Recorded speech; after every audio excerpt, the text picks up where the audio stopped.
यहाँहरू सबैजनालाई जय मसीह। आज हामी विशेष गरी काभ्रे क्रिस्चियन समुदायको पहल र प्रयास अनलाइन मिडियाको यस प्रस्तुति आराधना सङ्गतिमा यहाँहरू सबैजनालाई स्वागत भन्न चाहन्छु। विशेष गरी आज हामी सबैजना परमेश्वरको उपस्थितिमा रमाउनलाई र आफ्नो मनको कुरा परमेश्वरसँग साट्नलाई यस आराधनामा जोडिएका छौँ। आउनुहोस् हामी यस आराधनालाई प्रार्थना सहित परमेश्वरको हातमा सुम्पनेछौँ र हाम्रो माझमा परमेश्वरको आश्चर्य कर्म भएको होस् भनेर प्रार्थना गर्दै हामी अगाडि बढ्नेछौँ। आउनुहोस् हामी सबैजना प्रार्थनामा जोडियौँ। जीवित परमेश्वर, हामी तपाईँलाई धन्यवाद भन्दछौँ। तपाईको अनुग्रह कृपा र आशिषको यो दिनमा हामी तपाईसँग रमाउँछौँ प्रभु। तपाईलाई नै धन्यवाद दिँदछौँ। जीवित पिता, तपाईँ परमेश्वरले हामी सम्पूर्णलाई तपाईसँगको सङ्गतिमा चाहे जस्तो सुकै परिस्थिति भए तापनि जोडिनलाई सहायता गर्नुभएको छ। तपाईको महिमा र आदरमा हामी रमाउँदछौँ पिता। आज हामी यस आराधना सङ्गतिमा तपाईँ परमेश्वरको उपस्थितिको खोजी गर्दछौँ। तपाईँ परमेश्वरले हामीलाई तपाईँको आत्माले भर्नुहोस् र हाम्रो जीवनका सबै परिस्थितिहरूलाई तपाईँको उत्तम इच्छा अनुसार बदलिदिनुहोस् भनिकन बिन्ती प्रार्थना चढाउँछौँ। आजको आराधनामा जोडिने सम्पूर्ण समय, भाग, व्यक्ति र तपाईँ परमेश्वरका जनहरूमा तपाईँ परमेश्वरको आत्मा, अभिषेक र कृपा अनुग्रह रहिरहोस् भनी प्रार्थना गर्दछौँ र यस आराधना सङ्गतिलाई तपाईँको हातमा राख्छौँ। हाम्रो माझमा तपाईँ परमेश्वर महिमित हुनुहोस् येशू प्रभुको उच्चारी पवित्र नाममा। धन्यवाद। आज हामीले प्रार्थना गरेका छौँ। परमेश्वरलाई महिमा र आदर भएको होस्। आउनुहोस् हामी सँगसँगै मिलेर परमेश्वरको आराधना गर्नेछौँ।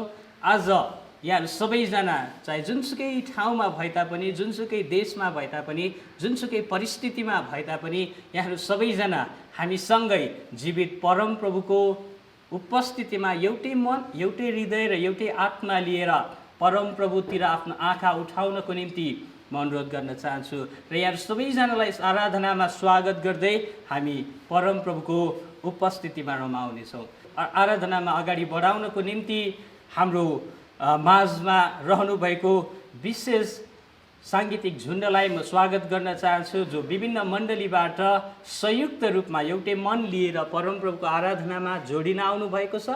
यहाँहरू सबैजना आउनुहोस्, यस साङ्गीतिक झुन्डसँगै रहेर जीवित परमप्रभुको आराधना गरौँ।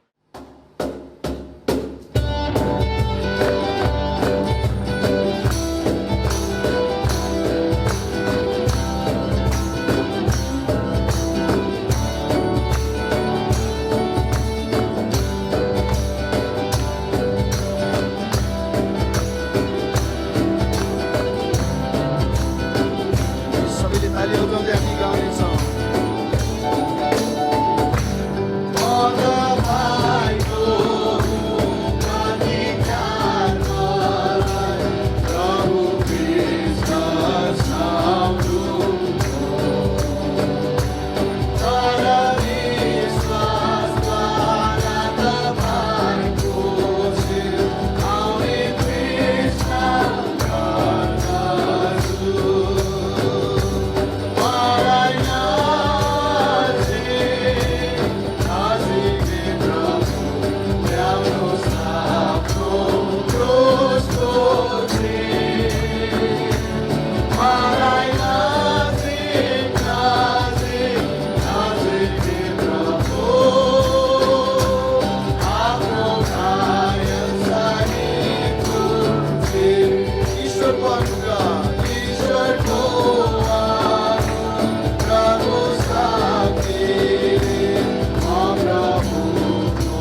आउनुहोस् अब हामी सबैजना मिलेर परमेश्वरलाई हाम्रो हृदयको अन्तस्करणबाट परमेश्वरलाई प्रशंसा र आराधना चढाउनेछौँ र यो समयमा हामी केही गीत कोरस तथा भजनहरू गाउँदै प्रभुलाई प्रशंसा गर्नेछौँ, आराधना गर्नेछौँ र पक्कै पनि तपाईँले हामीसँगै यो आराधना सेवामा सहभागी हुनुहुनेछ। म आशा गर्दछु कि हामीलाई उभिनलाई सजिलो भयो भने हामी उभिएर अर्थात् घुँडाहरू टेक्दै वा परमेश्वरको महिमाको निम्ति तपाईँलाई परमेश्वरले कसरी अगुवाई गर्नुहुन्छ तपाईँले त्यो तरिकाबाट परमेश्वरलाई आराधना गर्न सक्नुहुन्छ। यो समयमा हामी कोरस नम्बर 96 गाउँदै हामी प्रभुलाई प्रशंसा गर्नेछौँ र हामी सबैजना मिलेर तालीहरू बजाउँदै हाम्रा स्वरहरू उचाल्दै बाजागाजाहरू बजाउँदै प्रभुलाई हामी प्रशंसा अनि आराधना गर्नेछौँ।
Auni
हालेलुया। हामी सबैजना मिलेर निरन्तर रूपमा जीवनको नदी बगाउनुहोस् मेरो जीवनमा भन्ने पुरुष गाउँदै प्रभुलाई प्रशंसा गर्नेछौँ। जीवनको नदी बगाउनुहोस् प्रभु मेरो जीवनमा, मलाई जागृत गराउनुहोस् पवित्र आत्मामा। जीवनको नदी बगाउनुहोस् प्रभु मेरो जीवनमा, मलाई जागृत गराउनुहोस् पवित्र आत्मामा। बदलिन चाहन्छु प्रभु तपाईँको रूपमा, बदलिन चाहन्छु प्रभु तपाईँको रूपमा।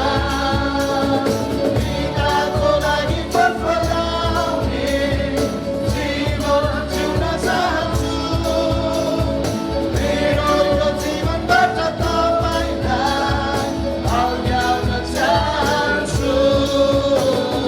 जीवनको नदी बगाउनुहोस् प्रभु मेरो जीवनमा, मलाई जागृत गराउनुहोस् पवित्र आत्मामा। जीवनको नदी बगाउनुहोस्, जीवनको नदी बगाउनुहोस् ज्यू प्रभु येशू प्रभु मेरो जीवनमा, मलाई जागृत गराउनुहोस् पवित्र आत्मामा।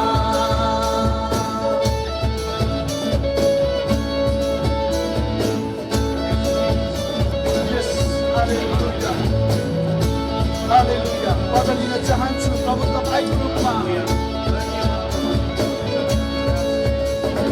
बदलिन चाहन्छु प्रभु तपाईँको रूपमा, बदलिन चाहन्छु प्रभु तपाईँको रूपमा।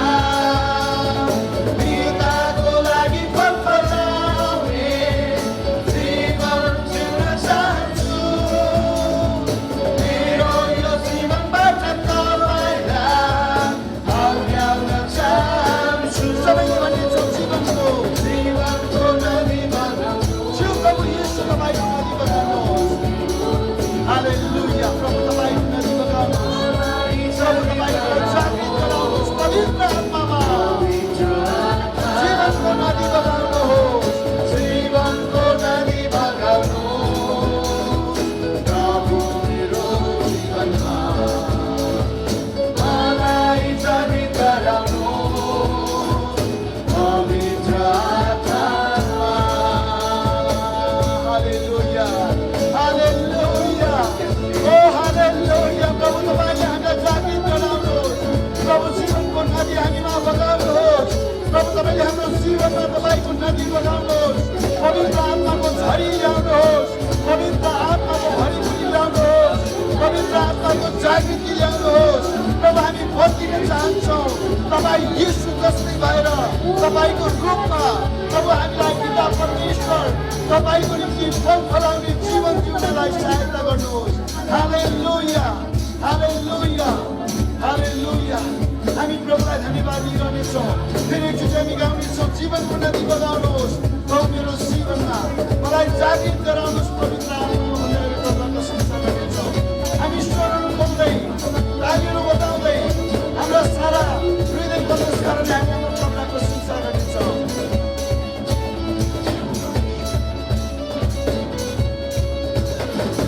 जीवनको नदी बगाउनुहोस् प्रभु मेरो जीवनमा, मलाई जागृत गराउनुहोस् पवित्र आत्मा।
नदी बगाउनुहोस्, जीवनको नदी बगाउनु, हालेलुया,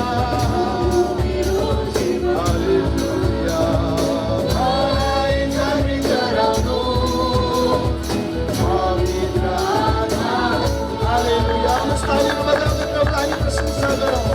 प्रभु तपाईँको नदी हामीमा बगाउनुहोस्, हामी ताकि तपाईँको निम्ति फल फलाउन सकौँ। प्रभु मेरो जीवनबाट प्रभु साथै असल फल, पवित्र आत्माको फल फलाउन सकौँ र प्रभु मेरो जीवनमा तपाईँलाई नै सबैभन्दा पहिलो स्थान दिन सकौँ। प्रभु हामी तपाईँलाई धन्यवाद भन्दछौँ। हालेलुया।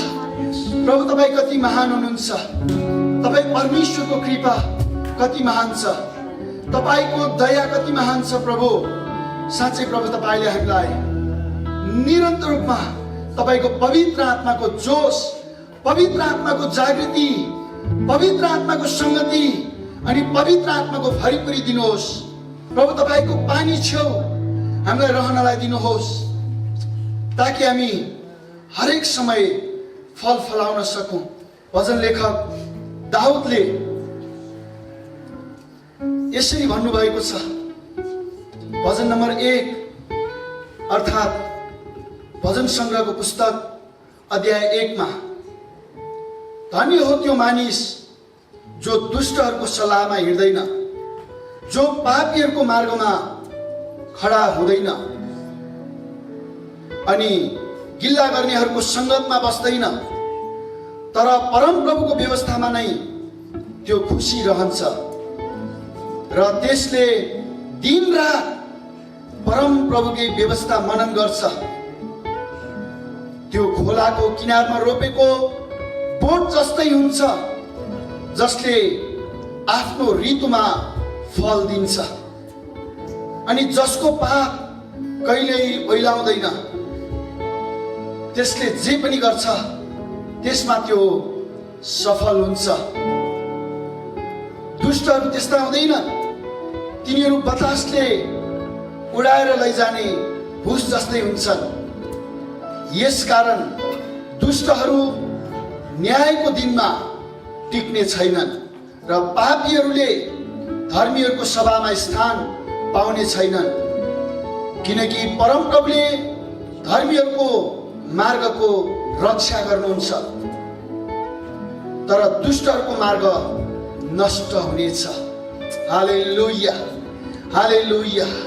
परमप्रभुमा भरोसा राख्ने मानिस खोलाको किनारमा रोपेको रुख जस्तै हो, जहिले पनि त्यो जीवनको पानी छेउ त्यसले आफ्नो जराहरू, आफ्नो विश्वासहरू गाडेको हुन्छ।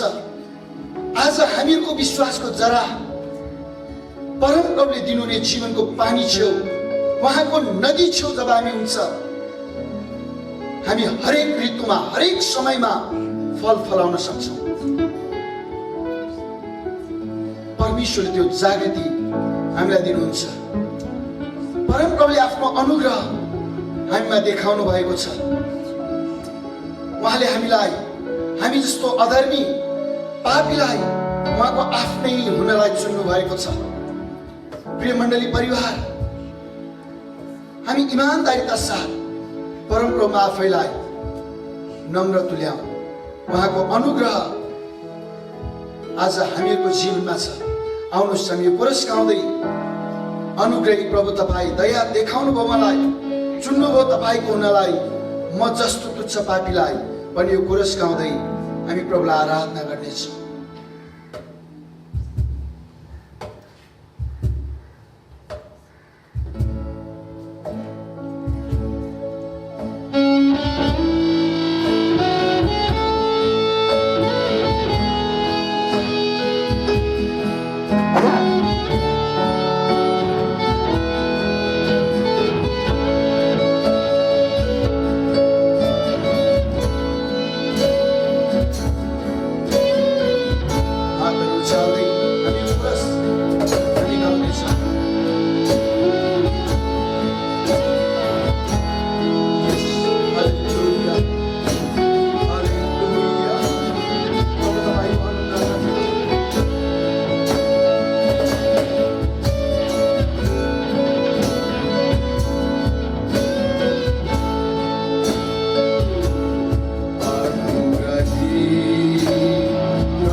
दया देखाऊ हो मलाई। अनुग्रही प्रभु तपाईँ। हालेलुया।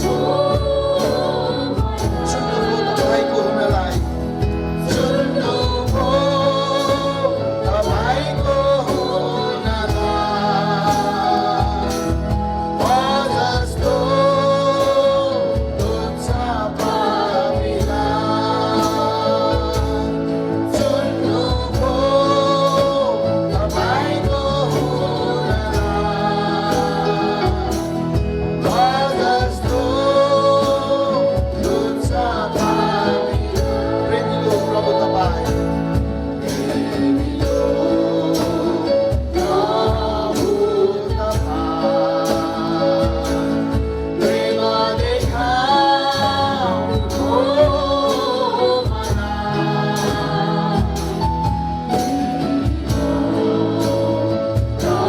प्रभु तपाईँ। प्रेम देखाऊ हो मलाई। सहनुभयो त्यो क्रुसको दुःखलाई, अनन्त जीवन दिनलाई। सहनुभयो त्यो क्रुसको दुःखलाई, अनन्त जीवन दिनलाई। अनुग्रही प्रभु तपाईँ, अनुग्रही प्रभु तपाईँ। दया देखाऊ हो मलाई। हातहरू साथै हामी गाउँदैछौँ। यस प्रभु तपाईँ अनुग्रही हालेलुया। दया देखाऊ हो मलाई। चुन्नुभयो तपाईँको हुनलाई। म जस्तो तुच्छ पापीलाई, चुन्नुभयो तपाईँको हुनलाई। म जस्तो तुच्छ पापीलाई।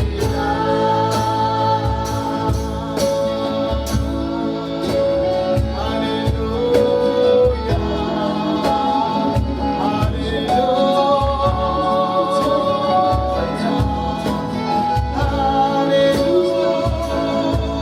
हालेलुया। हालेलुया। येशू। हालेलुया। तपाईँको अनुग्रह। हामी तपाईँ येशूलाई हालेलुया। हालेलुया। हालेलुया। हालेलुया। साँच्चै हाम्रो परमेश्वरको अनुग्रह कति महान छ। हामी जस्तो अधर्मी पापीलाई उहाँले प्रेम गर्नुभयो। सृष्टिकै उत्तम सृष्टि परमेश्वरले हामी मानिसलाई बनाउनु भयो अनि हामीलाई परमेश्वरले आफ्नो आराधनाको निम्ति, उहाँको महिमाको निम्ति अनि स्वर्ग राज्यमा पनि उहाँको निजी प्रजा हुनलाई, उहाँका सच्चा आराधकहरू हुनलाई परमेश्वरले हामीलाई चुन्नुभयो। हाम्रा सबै अधर्महरू उहाँले क्षमा गर्नुभयो। यो परमेश्वरको अनुग्रह हो। अनि हाम्रो पाप र अधर्मको कारणले हामीले अनन्तको मृत्यु पाउनु पर्ने, तर त्यसको साटोमा उहाँले हामीलाई अनन्तको निम्ति अनन्त जीवन दिनुभयो। पापबाट उद्धार गरिकन यो परमेश्वरको कृपा, उहाँको दया हो। हालेलुया। प्रभु तपाईँ कति महान हुनुहुन्छ। प्रभु धन्यवाद। हालेलुया। हे हाम्रा पिता जो स्वर्गमा हुनुहुन्छ, तपाईको नाउँ पवित्र होस्, तपाईको राज्य आओस्, तपाईको इच्छा स्वर्गमा जस्तो छ त्यस्तै यस पृथ्वीमा पुरा होस्। हामीलाई आज हाम्रो दैनिक भोजन दिनुहोस्, हाम्रा अपराधहरू क्षमा गर्नुहोस् जसरी हामीले आफ्ना अपराधीहरूलाई क्षमा गरेका छौँ। हामीलाई परीक्षामा पर्न नदिनुहोस् तर दुष्टबाट छुटाउनुहोस्, किनभने राज्य, पराक्रम अनि महिमा सदा सर्वदा तपाईकै हुन्। हामी सबैले एकसाथ आमेन भन्नेछौँ। आमेन।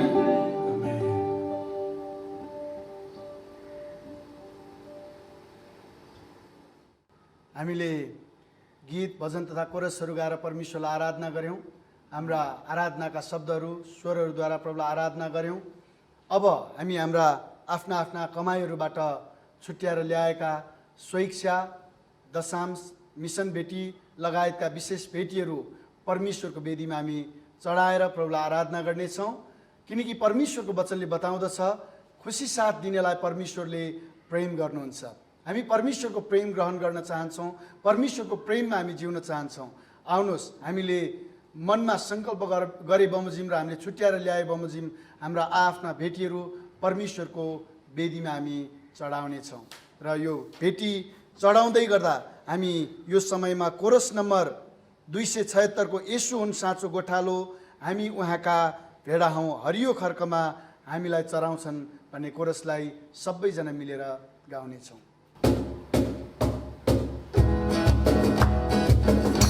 हामी तालीहरू बजाउँदै गाउन सक्छौँ।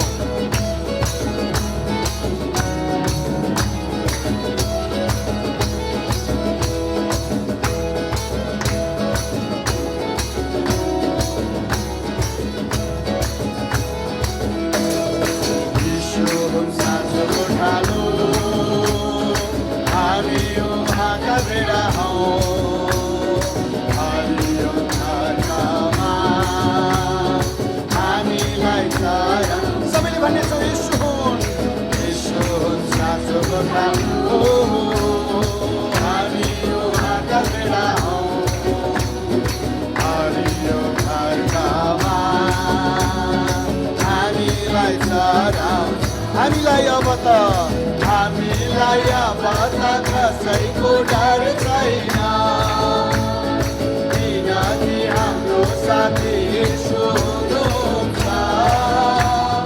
हामीलाई अब त कसैको डर छैन, किनकि हाम्रो साथी यसो हुनुहुन्छ। यसो साँचो गोठालो,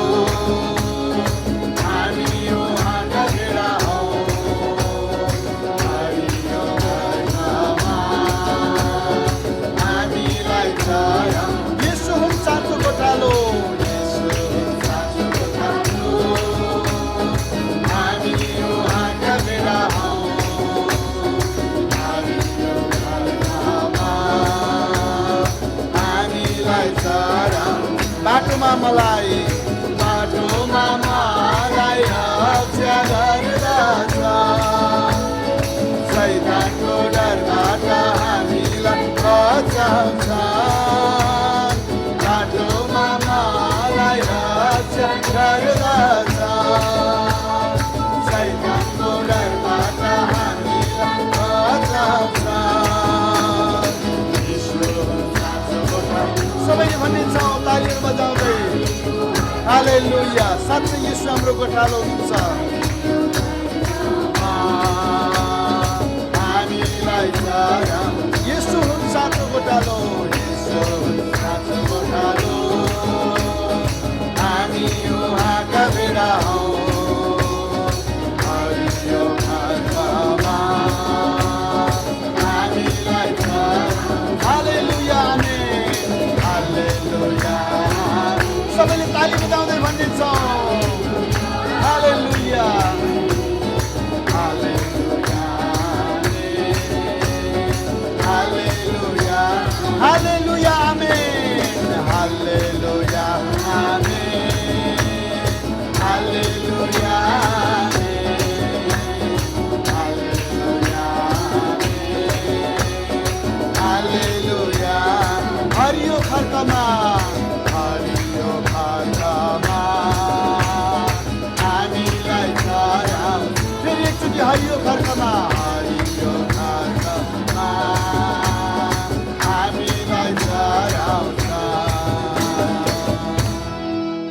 धन्यवाद यहाँहरू सबैजनालाई, विशेष गरी साङ्गीतिक झुन्डलाई पनि म धन्यवाद दिन चाहन्छु।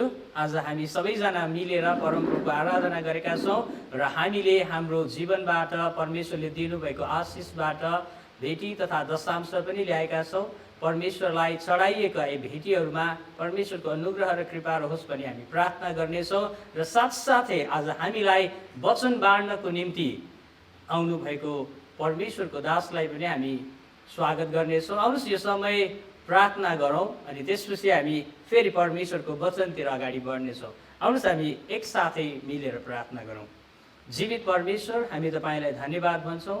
तपाईँले दिनुभएको उत्तम आशिषहरूद्वारा हामीले प्राप्त गरेका अनगिन्ती असल थोकहरूबाट हामीले तपाईँको वेदीमा फेरि तपाईँलाई नै आराधनाको निम्ति भेटीहरू चढाएका छौँ।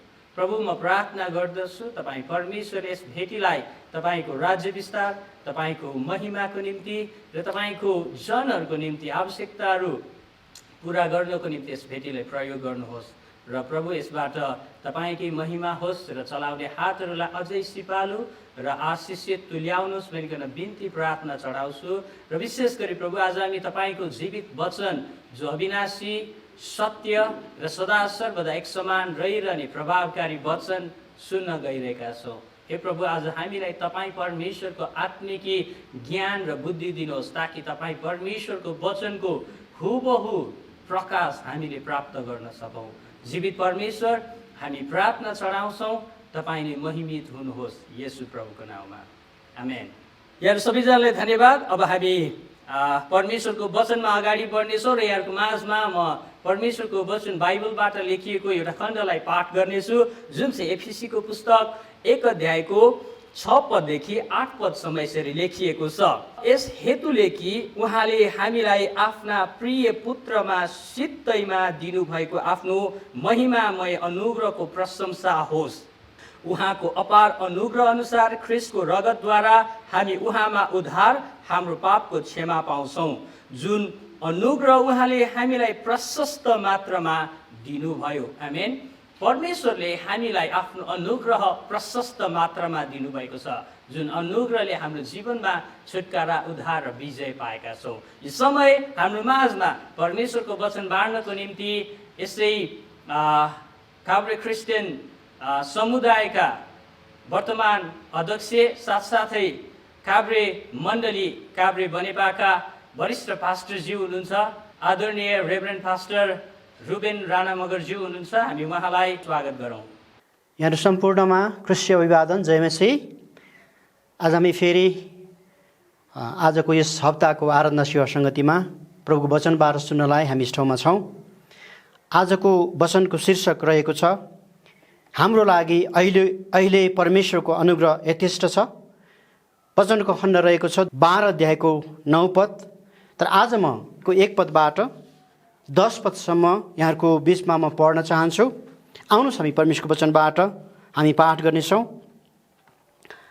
मैले गर्व गर्नुपर्छ, तर यसबाट लाभ केही नभए तापनि प्रभुबाट पाएका दर्शनहरू र प्रकाशहरूका कुरा म गरिरहेछु। ख्रिस्टमा म एकजना मानिसलाई चिन्दछु जो 14 वर्ष अघि तेस्रो स्वर्गसम्म उचाली लगियो। ऊ शरीरमै लगियो कि शरीर बिनै सो म जान्दिनँ, परमेश्वर जान्नुहुन्छ। म यस मानिसलाई चिन्दछु, शरीरमा हो कि बिना शरीरमा त्यो मलाई थाहा छैन, तर त्यो मानिस स्वर्गलोकमा उचाली लगियो, यो कुरा परमेश्वर जान्नुहुन्छ। र त्यहाँ बताउनु नहुने कुराहरू उसले सुन्यो, जुन चाहिँ मानिसले उच्चारणसम्म गर्न हुँदैन। त्यस मानिसको पक्षमा म गर्व गर्नेछु, तर आफ्नै पक्षमा भने मेरो कमजोरी बाहेक अरू कुरामा म गर्व गर्ने छैन। यदि मैले गर्व गर्ने इच्छा नै गरेँ भने पनि म मूर्ख बोल्ने छैन, किनकि म सत्य बोलिरहेको हुनेछु। तर मानिसले ममा देखेको र मबाट सुनेका भन्दा बढी कसैले मलाई नठानोस् भनेर म गर्व गर्नदेखि थामिन्छु।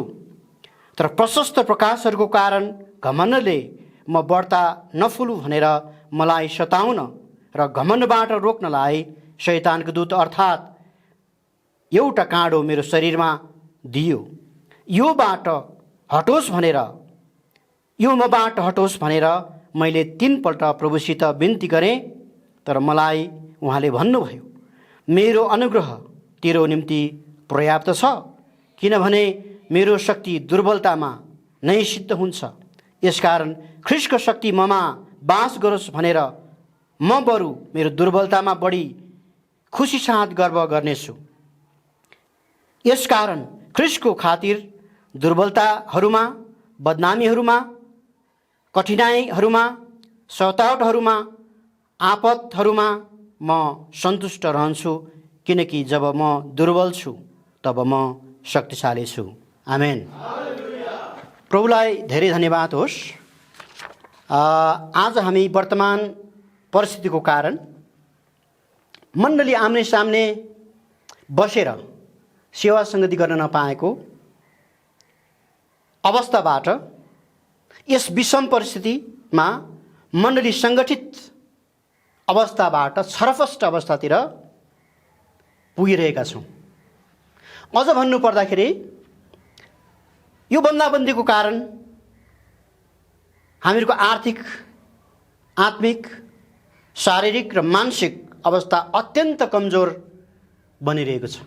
कोरोना भाइरसको अवस्था सुधार उन्मुखतिर जाओस् भन्नको निम्ति हामीले निरन्तर दिनदिनै प्रार्थनामा बिताएका छौँ, तर परिस्थिति झनै विकराल हुँदै अन्योल र अनिश्चिततातिर गइरहेको हामी सबैलाई थाहा छ।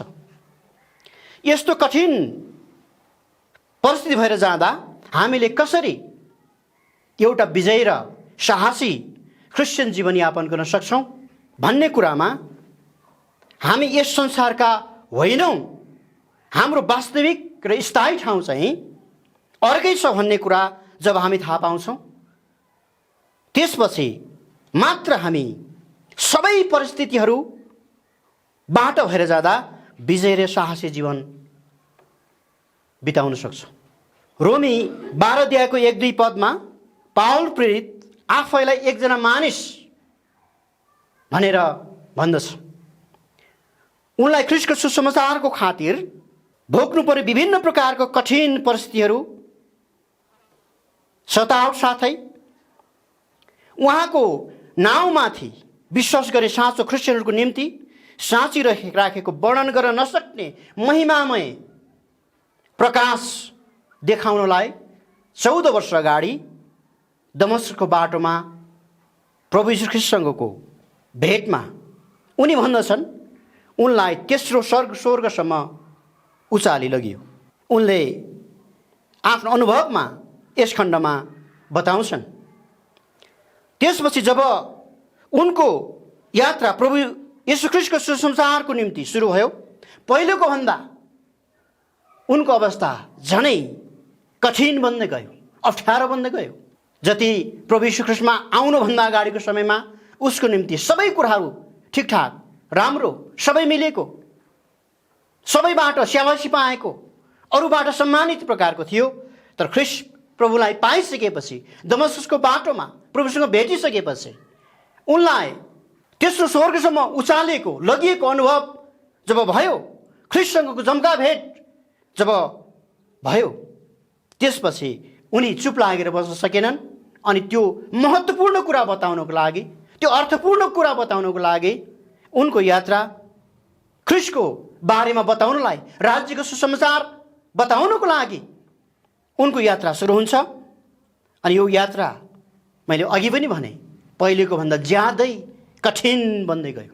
यो कुराहरू पाउलका कष्टहरू दोस्रो कोरिन्थी 11 अध्यायको 16 देखि 33 पदसम्म हामीले पढ्यौँ भने हामीले स्पष्टसँग बुझ्न सक्छौँ। म केही पदहरू 11 को 23 पददेखि म पढ्न चाहन्छु। के तिनीहरू ख्रीष्टको सेवक हुन्? म अझ असल सेवक हुँ। पागल झैँ म बोलिरहेछु। मैले ज्यादै परिश्रम गरेँ, कैदमा अझ धेरै पल्ट परे, अनगिन्ती कोरा खाएँ, मृत्युको मुखमा बारम्बार परे।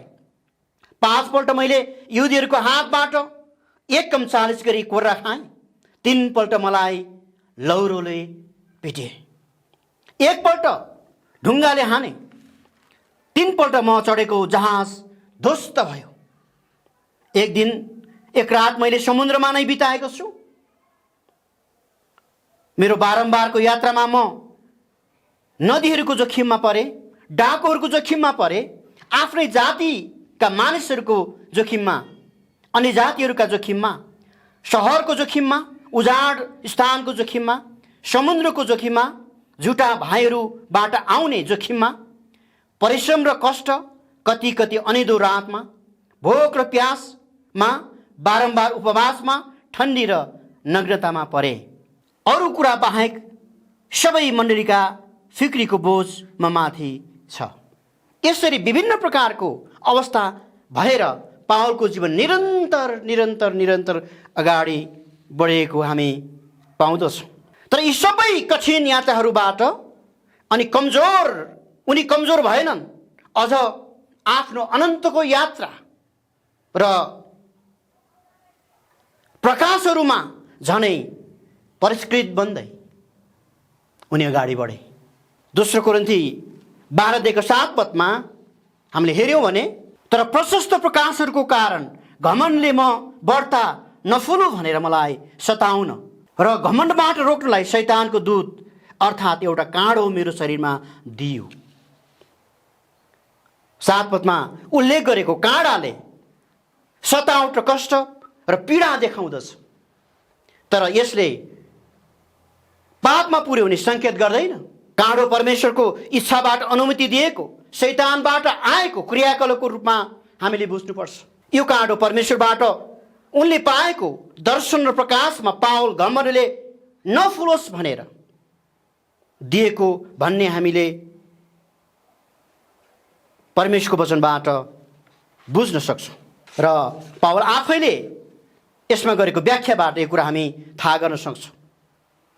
मुख्य कुरा, पावलले आफ्नो ख्रीष्टको सुसमाचार यात्रा शारीरिक रूपमा अत्यन्त कष्टपूर्ण भए तापनि आत्मामा सधैँभरि आनन्दित, शक्तिशाली, साहसी, विजय जीवन कसरी यापन गरे भन्ने कुरालाई हेर्दा उनले पाएको दर्शन र प्रकाशमा माथिको आशाको कारण हो।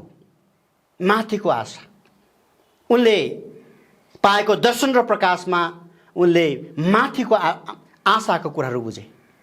उनलाई जब 14 वर्ष अगाडि दमस्कस बाटोमा तेस्रो स्वर्गसम्म उचालेको अनुभव उसले गर्दै हुँदाखेरि उनले त्यो माथिको आशा, स्वर्गीय आशा उनले प्राप्त गरे। अब यो आजको वचनको खण्डलाई र आजको वचनलाई अझै प्रस्ट्याउनको लागि म यहाँको बिचमा 3वटा बुँदा राख्न चाहन्छु। 1 नम्बरमा, यस संसारमा रहेका परमेश्वरका मानिसलाई एउटा अटल आशा। 1 पत्रुस 1 पददेखि 8 पदसम्म पढ्न चाहन्छु।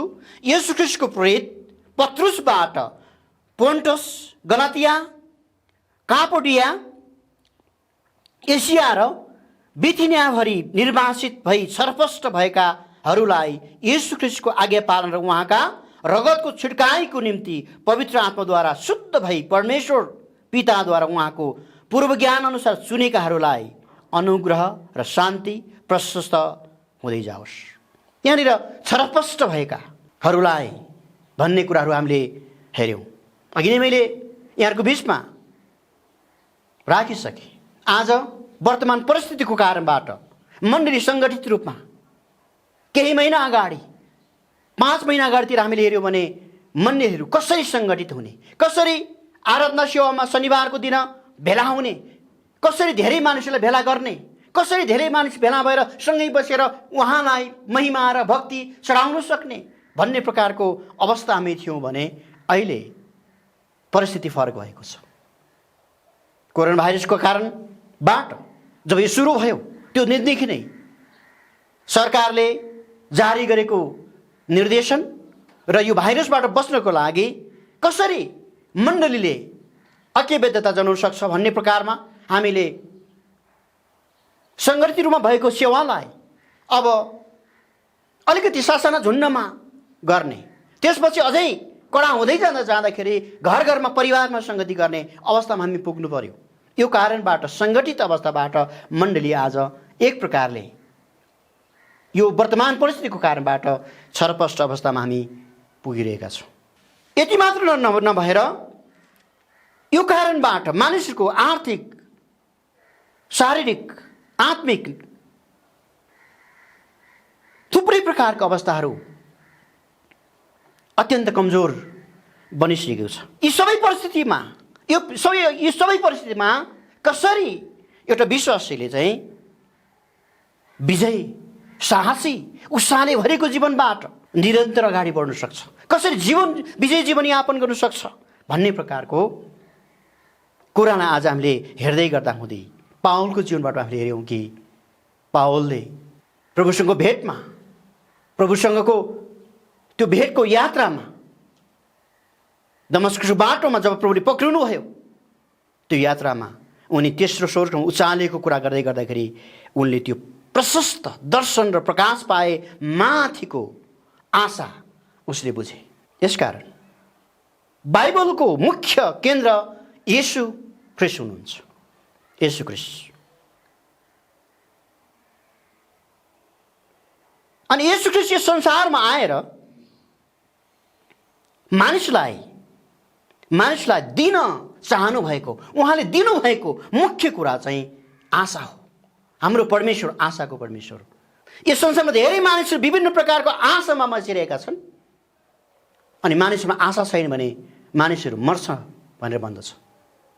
कति मानिसहरू भन्ने गर्छन् म त बाँच्न नसक्ने भयो, जीवनदेखि हार खाएर, जीवनमा थुप्रै कुरा गर्दा गर्दै असफल भएर जब हार खान्छ अनि मानिसहरूले म बाँच्न नसक्ने भएँ भनेर कहिलेकाहीँ मुखबाट उच्चारण गर्ने गर्दछ।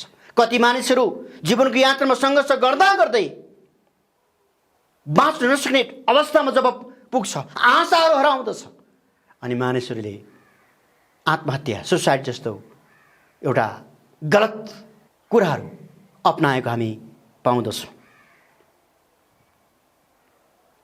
यस संसारको धेरै मानिसहरू मैले अघि नै भने थुप्रै आशाहरू लिएर बाँचिरहेका छन्। धन कमाउनको लागि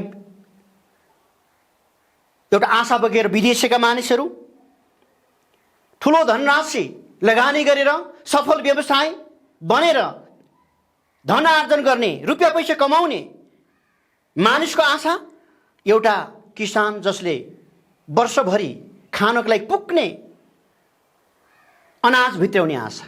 यस्तै यस्तै थुप्रै आशाहरू लिएर मानिसहरू संसारमा जिरहेका छन्। तर सबै मानिसले गरेको आशा सबै मानिसले सधैँ प्राप्त गर्न सक्दैन। धेरै मानिसहरू संसारमा असफल भइराखेका छन्। अझ भन्नुपर्दाखेरि ढोकामा बसेर एउटा भिख माग्ने भिखारीको आशा, जो व्यक्तिले ढोकामा आएर भिख माग्ने गर्दछ, उसले भिख पाउनको लागि थुप्रै तरिकाहरू अपनाउँदछ। तपाईँले यदि मलाई भिख दिनुभयो भने, मैले मागेको कुरा दिनुभयो भने तपाईँको परिवार राम्रो हुन्छ, तपाईँको खेतीबारी राम्रो हुन्छ, व्यवसाय राम्रो हुन्छ। अझ कतिपटक त माग्नेहरू एकदम माहिर हुन्छ अनि उनीहरूले अनुहार हेरेर पनि मानिसहरूलाई विभिन्न प्रकारका टेक्निकहरू अपनाउन थाल्छ। तपाईँको राम्रो व्यवसाय तपाईँले सुरु गर्नुभएको रहेछ, तपाईँले यदि दिनुभयो भने, मलाई दिनुभयो भने तपाईँको व्यवसाय राम्रो हुनेछ, म आशिष दिनेछु। तपाईँको छोराछोरी असल जस्तो छ, राम्रो पढाइ जस्तो पढ्छ जस्तो छ, तपाईँले यदि मलाई दिनुभयो भने तपाईँको छोराछोरी सफल हुनेछ। विभिन्न प्रकारका यस्ता टेक्निकहरू पनि कहिलेकाहीँ माग्ने व्यक्तिहरू पनि अपनाउने गर्दछन्। अनि धेरैपल्ट अनुरोध गर्छ उसले, तर जति घरमा उसले विभिन्न तरिकाहरू अपनाएर धेरै पटक अनुरोध गर्दछ, तर उनको आशा चाहिँ केवल दयालु हातहरूमा निर्भर हुन्छ। जसले दयाले भरेको छ, जसको मन कोमल छ, त्यो व्यक्ति केही व्यक्तिले दिन्छ, तर मागेको ठाउँमा सबै व्यक्ति, ढोका ढकढकिएको ठाउँमा सबै व्यक्ति घरबाट उसले मागेको कुरा प्राप्त गर्न सक्दैन, किनकि त्यहाँ उसको लगानी पनि हुँदैन। उसले मागेको कुरा त्यो घरको आफ्नो कुरा पनि उसको होइन, किनकि अरूबाट प्राप्त गर्नलाई उसले विभिन्न तरिकाहरू अपनाउँछ। तर हामीले गरेको आशा चाहिँ, हामीले आज चर्चा गरिएको आशा चाहिँ त्योभन्दा धेरै फरक, धेरै माथिको आशा हो। अनि यो चाहिँ विश्वास र सम्बन्धको आशा हो। हामीले जब धर्मशास्त्र बाइबलमा जब हेर्छौँ, आजभन्दा 2020 वर्ष अगाडि येशू यस धरतीमा मानव भएर आउनुभयो। मानव भएर आउनुभएको परमेश्वरको पुत्र येशू ख्रीष्टमा विश्वास गरेको कारण हरेक विश्वासले उहाँको सन्तान हुने अधिकार पाउँदछ। यूहन्ना 1:12 हामीले हेऱ्यौँ भने, तर जतिले उहाँलाई ग्रहण गरे र उहाँको नाउँमाथि विश्वास गरे, उहाँले तिनीहरूलाई परमेश्वरको सन्तान हुने अधिकार दिनुभयो। जब हामी स्वर्गबाट ओर्लेर आउनुभएको परमेश्वरको पुत्र ख्रीष्ट येशूमा हामी विश्वास गर्दछौँ, हामीलाई उहाँले सित्तैमा उहाँको सन्तान हुने अधिकार दिनुभएको कारणले यो सम्बन्धको आशा हो। एउटा छोराछोरीले आफ्नो आफ्नो मान्छेसँग आशा राख्छ। घरमा सबैभन्दा ठुलो स्वर कसको हुन्छ भनेर धेरै पटक मनले भन्ने गर्छु, सानो बच्चाको ठुलो स्वर हुन्छ। उसले कमाएको पनि होइन, उसले मेहनत गरेको पनि होइन, तर प्राप्त गर्नको लागि आफ्नो अभिभावकसँग ठुलो स्वरले कराउँछ। ऊ मलाई यो दिनुहोस्, मलाई चाहियो भनेर भन्छ। उसले कमाएको होइन, र पनि उसलाई थाहा छ जो व्यक्तिसँग माग गर्दाखेरि, जो व्यक्तिसँग कराउँदाखेरि, जो व्यक्तिसँग आशा गर्दाखेरि मैले पाउँछु, ऊ मेरो बुवा हो, ऊ मेरो आमा हो, ऊ मेरो दाइ हो, दिदी हो भन्ने कुरालाई उसलाई थाहा छ। यस कारणले गर्दा उसले बाटोमा हिँड्ने अरू व्यक्तिसँग, अपरिचित व्यक्तिसँग उसले आशा गर्दैन, माग्दैन। उनले आफ्ना मानिसहरूसँग जोसँग उसको सम्बन्ध छ, नाता छ, उसले आशा गर्छ अनि उसले माग्ने गर्छ। आदमबाट आएको कहिल्यै नमेटिने पापको कालो दाग मेटाइकन हामीलाई अनन्त जीवन दिनको लागि येशू ख्रीष्टलाई परमेश्वरले संसारमा पठाउनु भयो। यूहन्ना 3:16 हामीले हेऱ्यौँ भने, किनभने परमेश्वर संसारलाई यस्तो प्रेम गर्नुभयो कि उहाँले एकमात्र पुत्रलाई दिनुभयो ताकि उहाँमाथि विश्वास गर्ने कोही पनि नाश नहोस् र त्यसले अनन्त जीवन पाओस्। हालेलुया। परमेश्वर आफ्नो पुत्र येशूलाई संसारमा, परमेश्वरले यस्तो प्रेम गर्नुभयो, आफ्नो एकमात्र पुत्र येशूलाई उहाँले पठाउनु भयो। उहाँको नाउँमाथि विश्वास गर्ने, उहाँमाथि विश्वास गर्ने कोही पनि नाश नहोस्, त्यसले अनन्त जीवन पाओस् भनिकन आफ्नो पुत्र येशूलाई पठाउनु भयो। आज हामीले संसारमा जे कुरा सोचिरहेका छौँ, जुन प्रकार जीवन जिरहेका छौँ, जुन प्रकार चिजहरूमा आशा गरिएका छौँ, जुन प्रकार चिजहरूमा भरोसा गरिएका छौँ, तर यी सबै कुराहरू अस्थायी हुन्। तर एउटा अटल रहने, एउटा सबैभन्दा महत्त्वपूर्ण कुरा दिनको लागि प्रभु येशू यस संसारमा आउनुभयो। पिता परमेश्वर आफ्नो एकलौटे पुत्रलाई यस धरतीमा पठाउनु भयो। त्यो चाहिँ हो अनन्त जीवन। हालेलुया। अनन्त जीवन आदमबाट आएको पापको कारणले हामीलाई अनन्त मृत्युमा पुर्यायो, तर परमेश्वर पिताबाट धरतीमा पठाउनु भएको उहाँको एकमात्र पुत्र येशूमा को नाउँमाथि विश्वास गर्ने कोही पनि नाश हुने छैन र त्यसले अनन्त जीवनमा, त्यो व्यक्ति अनन्त जीवनमा प्रवेश गर्नेछ। आज हामीले बुझ्नुपर्ने, आज हामीले आफ्नो विश्वासलाई सधैँ स्थिर राख्नुपर्ने एउटा महत्त्वपूर्ण कुरा चाहिँ यो कुरा हो। यति मात्र नभएर यस संसारमा पनि हाम्रो सबै आवश्यकता, मागहरू हामी उहाँमा निवेदन गर्न सक्छौँ। हामी जुन संसारमा आज छौँ, प्रभु यीशुमा आइसकेपछि हामी उहाँमा निरन्तर प्रार्थना गर्न सक्छौँ, भन्न सक्छौँ उहाँलाई, किनकि उहाँ हाम्रा पिता हुनुहुन्छ, हाम्रो बिन्ती सुन्ने प्रभु हुनुहुन्छ।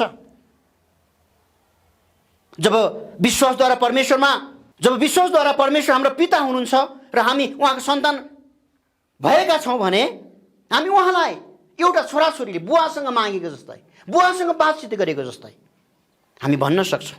मत्ती 7:7 हामीले हेऱ्यौँ भने माग त तिमीलाई दिनेछ, खोज त तिमीलाई भेटाउनेछ, ढकढकाउ त तिमीहरूको निम्ति उघारिनेछ।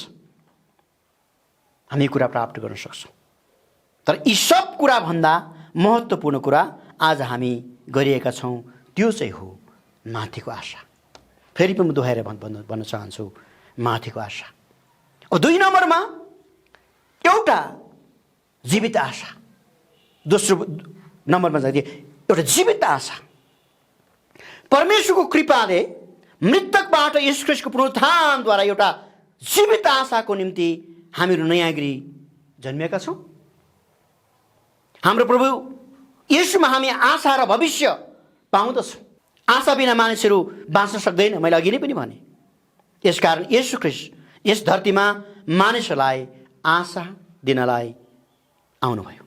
यिर्मया 29:11 जब हामीले हेर्छौँ भने यसरी लेखेको छ, किनभने जुन योजनाहरू मैले तिमीहरूका निम्ति बनाएको छु ती म जान्दछु।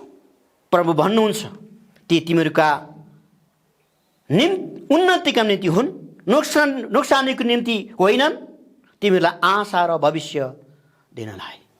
परमेश्वर हाम्रो भविष्य हुनुहुन्छ, परमेश्वर हाम्रो आशा हुनुहुन्छ। यसकारण हाम्रो परमेश्वर आशाको परमेश्वर हुनुहुन्छ। प्रियहरू, रोमी 15:13 यसरी लेखेको छ, आशाको परमेश्वरले तिमीहरूलाई विश्वासद्वारा सम्पूर्ण आनन्द र शान्तिले भरिपूर्ण गरिदिउन्। यस हेतुले कि पवित्र आत्माको शक्तिले तिमीहरू आशामा प्रशस्त हुन सक। हाम्रो परमेश्वर आशाको परमेश्वर हुनुहुन्छ।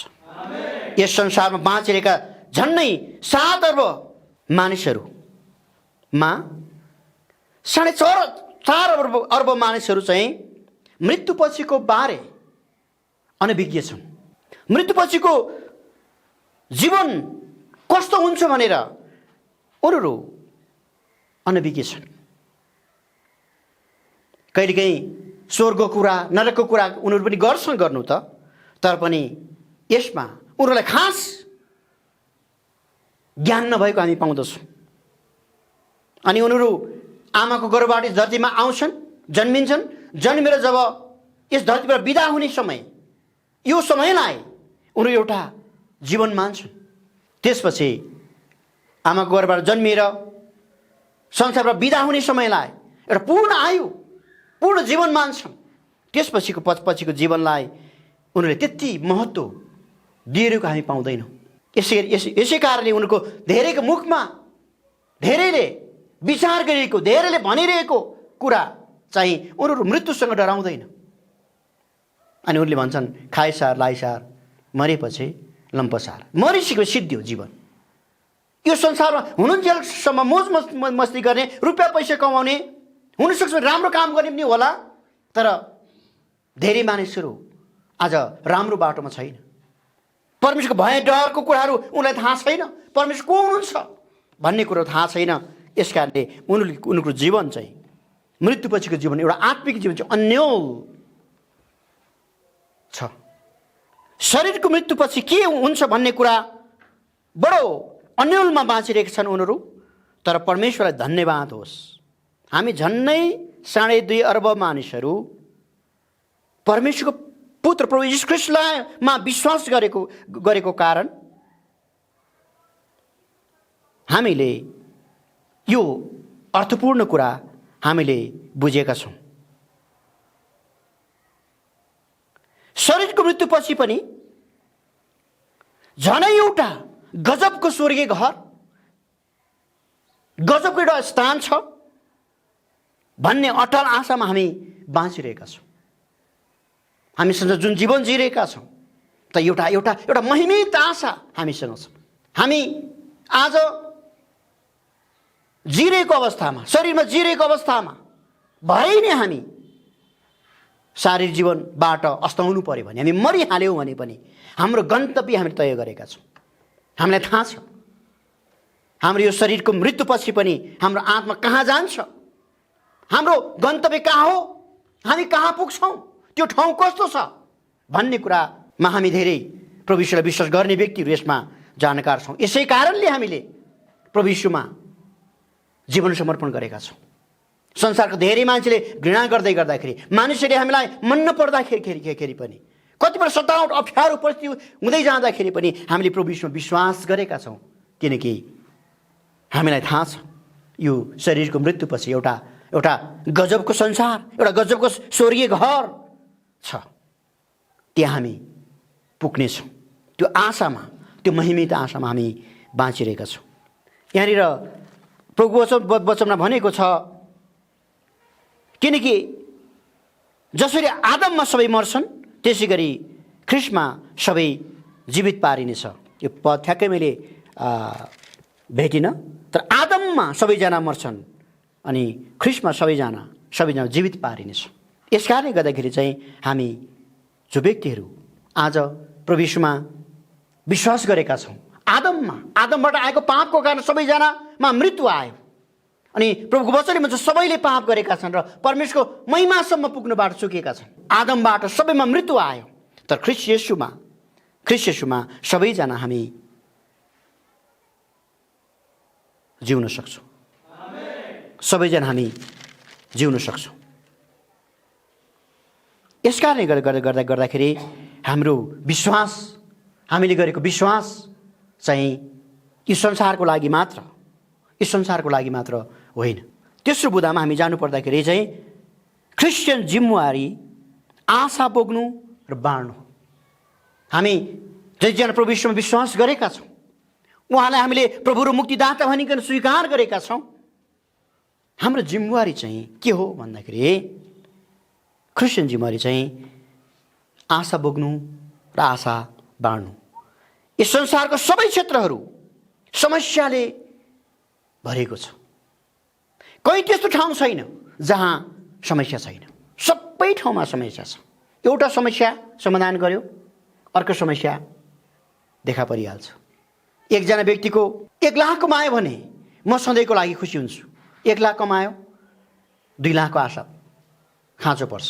2 लाख कमायो, 5 लाखको आशा खाँचो पर्छ। 5 लाख भए म एकदमै आनन्दित जीवन जिउँछु विचार गर्छ। 5 लाख पाएको दिन उसलाई पुग्दैन। पैसाले पनि समस्या समाधान छैन, शिक्षाले पनि समस्या समाधान छैन। जहीँ गए पनि समस्या बिग्राल छ, समस्या बढिरहेको छ। संसारमा जहीँ कहीँ गए पनि समस्या छ। समस्या नभएको कुनै ठाउँ त्यस्तो ठाउँ छैन प्रियहरू। यसकारण ईसाईहरूको मुख्य प्राथमिकता चाहिँ समस्यालाई समाधान गर्नु मात्र होइन। भन्नुको अर्थ समस्यामा बाँचिरहनुपर्छ भन्नु खोजेको होइन मैले। समस्या समाधान गर्नुपर्छ, तर समस्या समाधान गरिसकेपछि सधैँको लागि त्यो समाधान होइन। यसकारणले मैले तपाईँलाई जोड दिएर भन्नुपर्दा ईसाईहरूको काम चाहिँ समस्या समाधान गर्नु मात्र नभएर मानिसको लागि आशा बाँड्नु अनि आफूले चाहिँ आशा बोक्नु महत्त्वपूर्ण कुरा हो। त्यो चाहिँ अघि नै पनि मैले भने त्यो संसारले दिने जस्तो आशा होइन, संसारले बाँड्ने आशा जस्तो होइन। एउटा महिमित अटल आशा जहाँबाट हामी प्राप्त गर्छौँ। जो हाम्रो पिता हुनुहुन्छ, जो हाम्रो परमेश्वर हुनुहुन्छ, उहाँले कहिले झुट बोल्नुहुन्न, उहाँले कहिले पनि हामीलाई छोड्नुहुन्न। बाइबलमा लेखिएका कुराहरू तपाईँले मैले हेऱ्यौँ भने आज संसारको उत्पत्तिदेखि लिएर ख्रिस्टको जन्म, उहाँको मृत्यु र पुनरुत्थानको कुराहरू हामी हेऱ्यौँ भने बाइबलका सबै कुराहरू पुरा भएको छ। पुरा हुन बाँकी कुरा चाहिँ ख्रिस्टको आगमन, उहाँ संसारमा आउनुहुने कुराहरू अनि उहाँले आफ्नो मानिसलाई उठाउने कुराहरू, न्यायका कुराहरू, त्यसपछि अनन्तताको कुराहरू पुरा हुनु बाँकी छ। सबै कुराहरू पुरा भएको छ। आज धर्मशास्त्र बाइबलको कुराहरू, यहाँ लेखेका कुराहरू कुनै पनि त्यस्तो मिथ्या कुराहरू होइन। यो एउटा दन्त्य कथा पनि होइन, यो मानिसको दर्शन पनि होइन, ज्ञानी मानिसको भनाइ होइन। यो परमेश्वरको वचन भएको कारणले गर्दा चाहिँ यहाँका सबै कुराहरू परमेश्वरको इच्छा हुन् र यो मानिसको जीवनमा आज यस धरतीमा पुरा भइरहेको छ। यस कारणले एउटा कुरा पुरा हुनु बाँकी कुराहरू चाहिँ उहाँले हामीलाई लिन आउनुहुन्छ।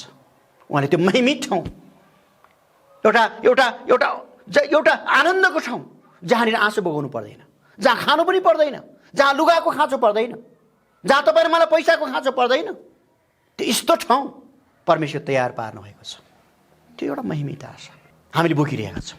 एक दिन हामी, मैले अघि नै भने, संसार भएका जिरहेका 7 अर्ब मानिसहरूमा 4.5 अर्ब मानिसहरू अन्योलमा उनीहरूको आत्मिक जीवन चाहिँ अन्योल छ, कुनै निश्चयता छैन, उनीहरू यसरी बाँचिरहेका छन्। तर प्रभुलाई धन्यवाद होस्, हामी 2.5 अर्ब जति मानिसहरू, क्रिस्चियनहरू, जसले प्रभु यीशुमा विश्वास गरेका छौँ, हामीले एउटा अटल आशा उहाँमा राखेका छौँ।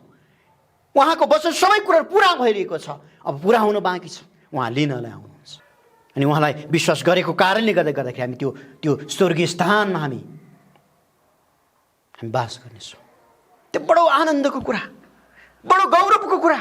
पहिलो पत्रुसको पुस्तकमा यो विश्वास, यो अटल विश्वासको कुराकानीलाई केही गर्दाखेरि यहाँनिर पत्रुस यसरी लेख्छन् 5 पददेखि, आखिर समयमा प्रकट हुन आँटेको मुक्तिको निम्ति तिमीहरू विश्वासद्वारा परमेश्वरको शक्तिबाट सुरक्षित राखेका छौ। तिमीहरू यसैमा रमाउँदछौ। यद्यपि अहिले थोरै समयको निम्ति तिमीले विभिन्न किसिमको कष्टहरू भोग्नुपर्छ,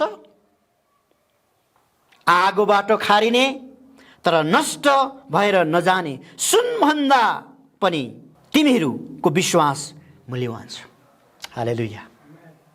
आगोबाट खारिने तर नष्ट भएर नजाने सुन। तपाईँले हेर्नुभयो भने सुनलाई पोल्छ, सिद्धो क्यारे जस्तो लाग्छ। कहिले हामी ग्यास सेलतिर गएर हेर्दाखेरि यति सुनलाई होइन यति हिटमा पोल्छ, सिद्धो मेरो सुन भनेर माया लाग्छ कहिलेकाहीँ होइन। धेरै महँगो 24 क्यारेटको सुन पोल्दै गर्दाखेरि बडो हामीलाई कट्टकै मुन्द सिद्धो क्यारे मेरो सुन जस्तो लाग्छ। तर सुनको कमसल पदार्थहरू नष्ट भएर जान्छन्, तर सक्कली सुन बाँकी नै बस्छ, सक्कली सुन बाँकी नै बस्छ। आगोबाट खारिने तर नष्ट भएर नजाने सुनभन्दा पनि हाम्रो विश्वास, त्यो विश्वास मूल्यवान भनेर भनेको छ प्रभु वचनमा। यस कारणले हामीले त्यो मूल्यवान विश्वास, त्यो स्थिर विश्वास, त्यो अटल विश्वास जब परमेश्वरमा हामी राखेका छौँ भने हामी त्यो ठाउँमा अधिकार गर्नेछ। हालेलुया। त्यो ठाउँमा हामी प्रवेश पाउनेछौँ, त्यो ठाउँमा हामी रहनेछौँ।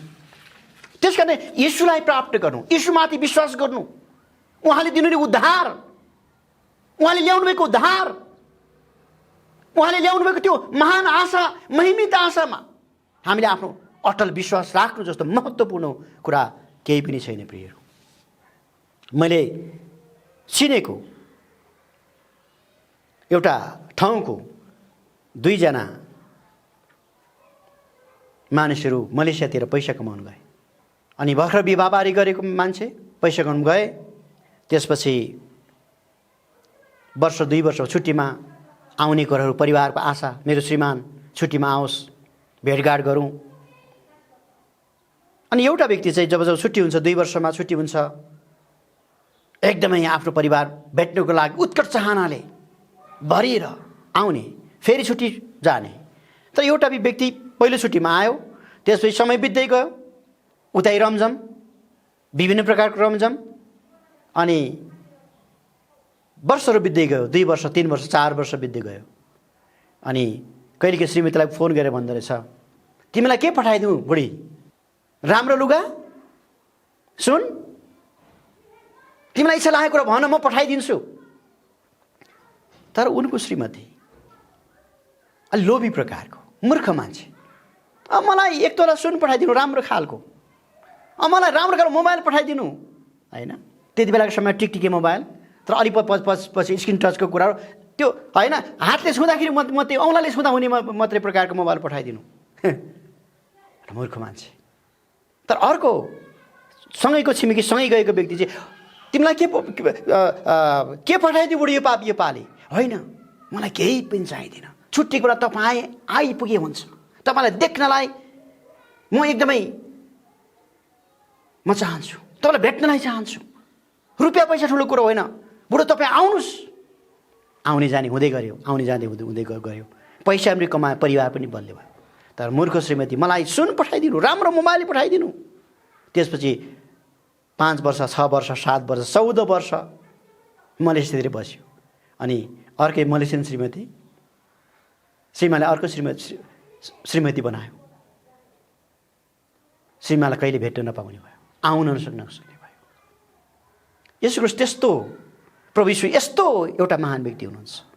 हामी कहिलेकाहीँ महत्त्वपूर्ण कुरालाई छोडेर त्यो महान कुरा स्वर्गबाट आउनुभएको त्यो महान परमेश्वरलाई भेट्नको लागि, त्यो महत्त्वपूर्ण कुरालाई भेट्नको लागि छोडेर हामी कहिलेकाहीँ उताउति विभिन्न कुराहरू, मलाई यो कुरा भन्ने कुराहरू गर्छौँ। तर हामीले भेट्नै पर्ने व्यक्ति, जान्नै पर्ने व्यक्ति, चिन्नै पर्ने व्यक्ति येशू हुनुहुन्छ, जो आशाको परमेश्वर हुनुहुन्छ, जो उत्साहको परमेश्वर हुनुहुन्छ। र तपाईँ र मलाई उहाँमा विश्वास गरेको कारणबाट यस संसारमा पनि उहाँले एउटा आशिषी जीवन, एउटा आनन्दित जीवन दिन चाहनुहुन्छ। र यो जीवन पछाडि पनि उहाँले एउटा यस्तो ठाउँमा हामीलाई उहाँले राख्न चाहनुहुन्छ। प्रियहरू, आज त्यही परमेश्वर हाम्रो बिचमा हुनुहुन्छ। यस कारणले यो वर्तमान परिस्थितिको कारणबाट हामी अवश्य पनि विभिन्न कारणबाट हामी थकित भएका छौँ, गाह्रो अवश्य पनि छ, तर हामी हरेस नखाउँ। हालेलुया। पावलले यी सबै कष्टहरूको कारणबाट भएर जाँदाखेरि एउटा छेसको कुरा, एउटा काँडोको कुरा गरेको छ। एउटा काँडोको कुरा मैले यो हटोस् भनेर प्रभुसँग मैले तीनपल्ट बिन्ती गरेँ, तर मलाई उहाँले भन्नुभयो, मेरो अनुग्रह तेरो निम्ति पर्याप्त छ, किनभने मेरो शक्ति दुर्बलतामा नै सिद्ध हुन्छ। अझै तलतिर गरी हेऱ्यो भने यसकारण ख्रीष्टको शक्ति ममा बास गरोस् भनेर बरु म मेरो दुर्बलतामा बढी खुसी साथ गर्व गर्छु।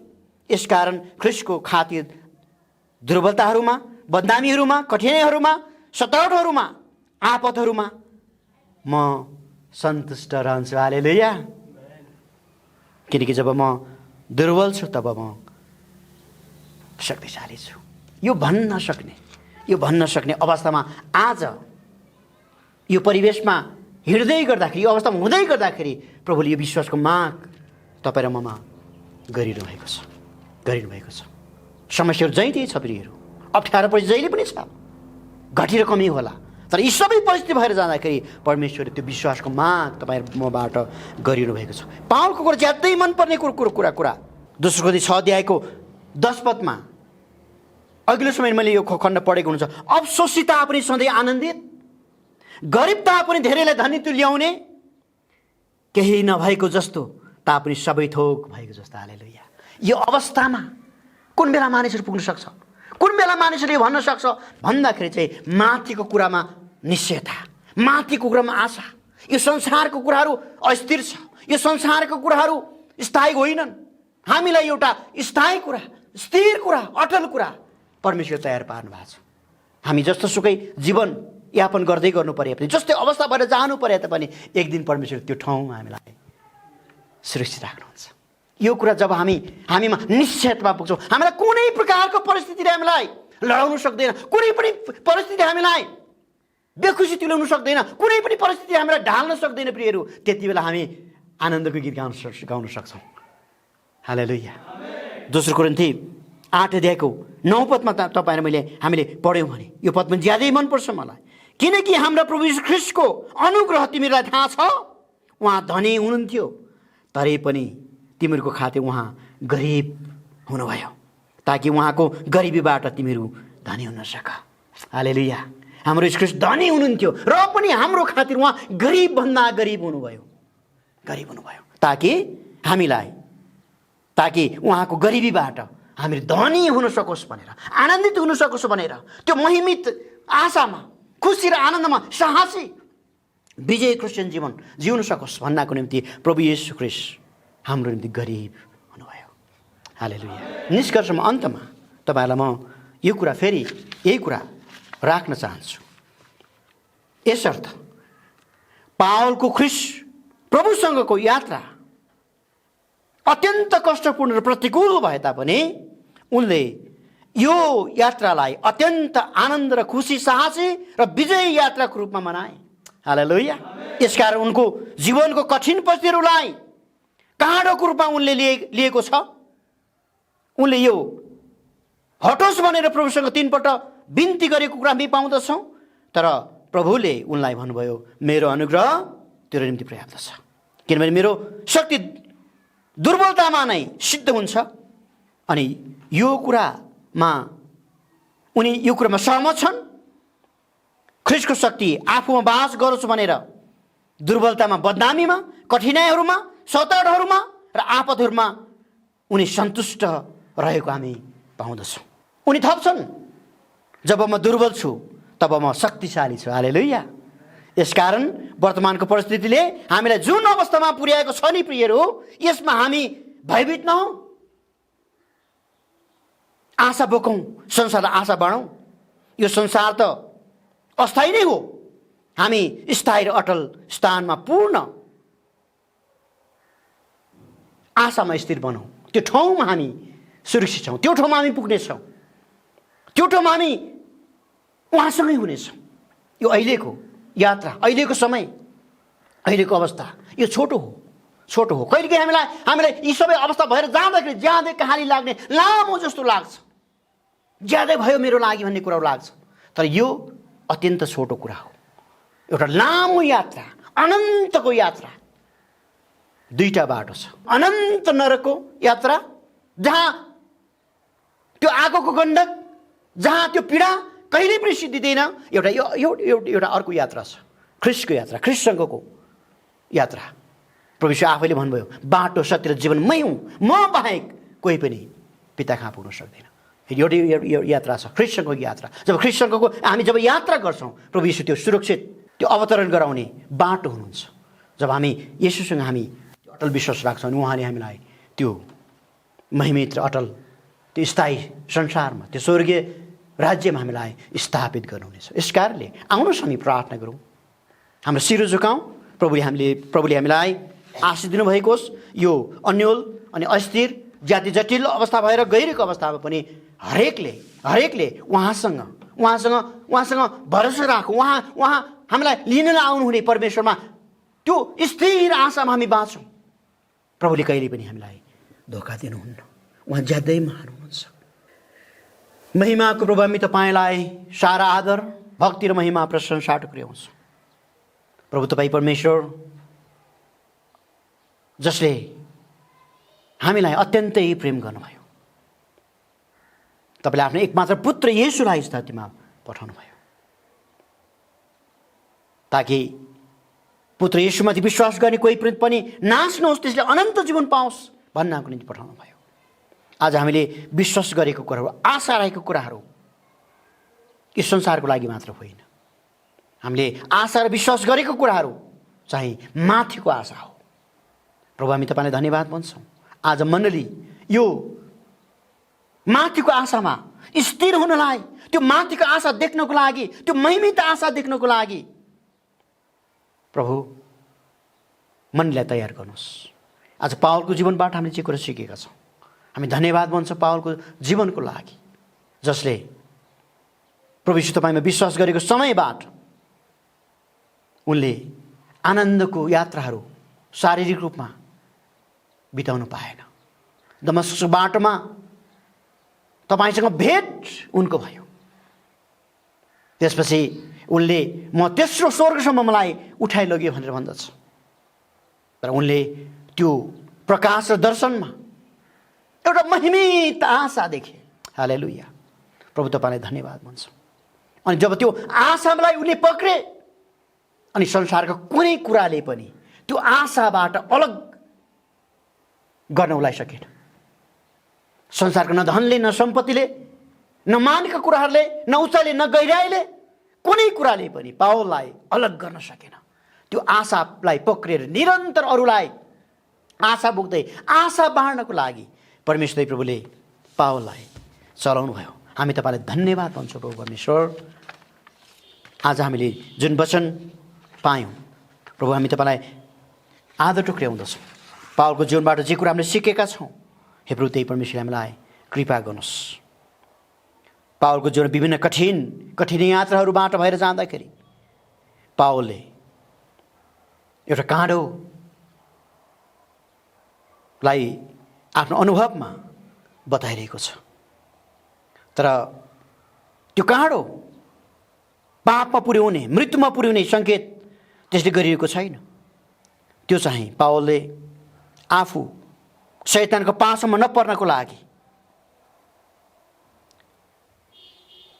घमण्डबाट नफुल्नको लागि, प्रभुसँग सधैँ रहनको लागि, त्यो आशालाई पक्रिराख्नको लागि भनिकन स्वीकार गर्दछ। प्रभु, आज हामी वर्तमान परिस्थितिको कारणबाट हाम्रो यात्राहरू, जीवन, कठिनाइ, अप्ठ्यारो भइरहेको होला र पनि परमेश्वरको प्रभुतिर हाम्रा आँखा उठाउँदछौँ। आज प्रभु, त्यही परमेश्वरले हामीलाई विभिन्न परिस्थितिहरूबाट भएर जानलाई दिनुहुन्छ। हामी धर्मशास्त्र बाइबलमा तपाईँको वचनमा हामीले हेऱ्यौँ भने धेरै पुरानो करारमा अरू दासहरूलाई हामी हेर्छौँ। बटो कठिन यात्राहरू भरि जाँदै गर्दाखेरि जब सहेर अटल भएर उनीहरू बसे, प्रभु उनलाई परमेश्वरले बृहत्तर रूपमा आशिष दिनुभयो। हामी तपाईँलाई धन्यवाद भन्छौँ प्रभु परमेश्वर। प्रभु, त्यही परमेश्वर हाम्रा आँखा उठाउँदछौँ। आज परमेश्वर यो अनलाइन सेवा मार्फत आज वचनलाई सुन्दै गर्नुभएका, सुनिरहनुभएका हाम्रा मानिसहरूलाई प्रभु, वर्तमानको कुराहरू मात्र होइन, आँखाले देखे दृश्य कुराहरू मात्र होइन प्रभु, एउटा महिमित संसार, महिमित आशा, स्वर्गीय स्थान जहाँनिर हामी सधैँको लागि सबै कुराहरू छोडेर कहिले अनुभूति नगरेको आनन्दमा रमाहाट गर्न सक्छौँ।